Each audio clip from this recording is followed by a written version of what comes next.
Paternity leave bereavement bill as amended in committee to be considered. Now. No amendments on consideration. Third reading, what day? Now. Mr Elmore. I think the key for me, and I want to pay tribute to the Honourable Gentleman for Broxtowe in my closing remarks when we conclude the debate, is this bill has been done through cross-party consensus, genuine cross-party working. I'd go as far to say there is no politics in bereavement. I made the point when the Chairman of Ways and Means was in the Chair, Mr Deputy Speaker, during second reading, that one of the surprising things of politicians is that we are all human, which isn't always the perception of the broader public. And I say it in jest, of course, but I say it for a purpose. We all grieve and we all feel in exactly the same way.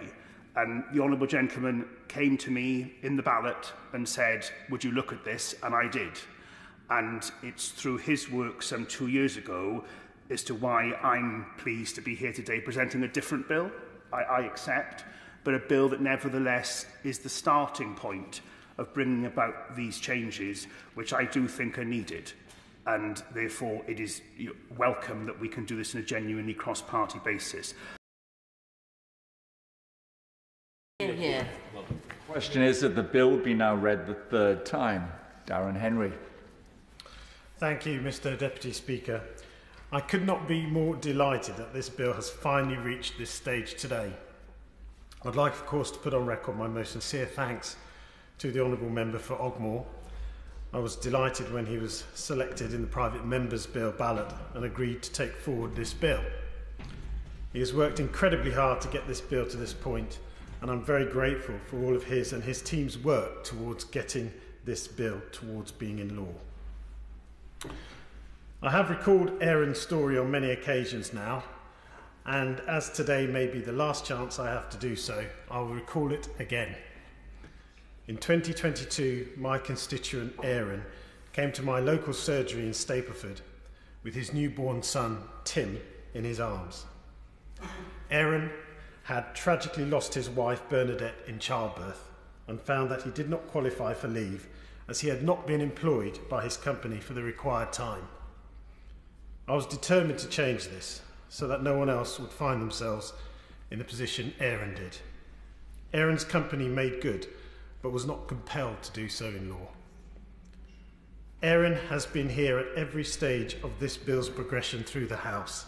He is once again here in the gallery today. He is a testament to the power constituents can have if they raise an injustice they came across within our laws. Changes such as this come from individuals such as Aaron and his relentless fight to ensure that no one finds themselves in the same position he did.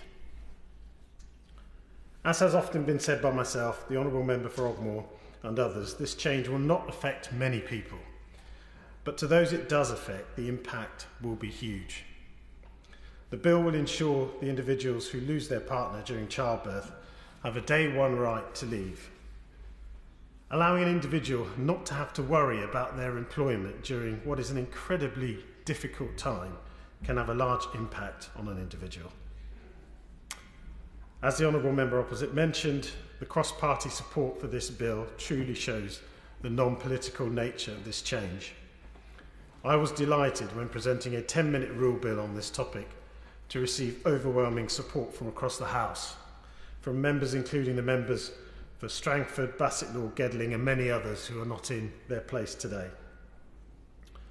To those members that have been with me pushing for this change, I would like to put on record my thanks. Also to my honourable friend, the Minister of State, who has been the Minister for Enterprise Markets and Small Businesses, who met with Aaron and I 2 years ago regarding this issue.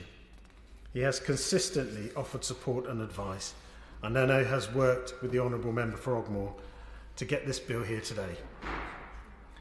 I hope this bill does not have to be used by many. However, it is going to have a huge impact on people during a stage of life when support is most needed. That is something everyone supporting this bill today should be incredibly proud of. Most of all, Aaron. Thank you. Thank you very much. Sarah Brickliff. Mr Deputy Speaker, can I firstly congratulate both members for bringing this to the Chamber today and getting this bill through. It's a very, very important bill, and I've always believed, as members of Parliament, our first and foremost duty is to help our constituents, and I think it's commendable what the member has done for his constituent, Aaron. It has been extremely positive to see the wide cross-party support this bill has attracted, especially, of course, from my honourable friend, the member for Broxtowe, who I know has long campaigned on this issue. I'd also like to recognise the work of the Honourable Member for Broxtowe on the work he's done on behalf of his constituent Aaron and how he's worked constructively with my honourable friend the Member for Ogmore to ensure that we have legislation in place today.